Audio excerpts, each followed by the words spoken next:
sakuna at lungkot. Kaya sama-sama tayong manalangin dahil darating na ang Pasko. Panginoon, halina at umarito ka. Sagipin mo ang bayan, ikaw ang pag-asa, gabay ng mga mahihirap.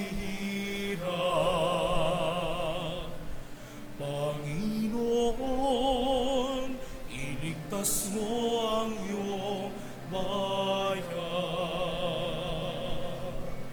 Di ba't kay saya dapat ng Pasko?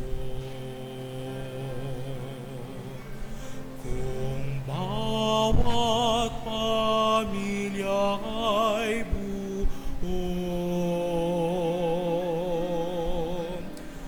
kaya't idalangin natin ang bawat tahanan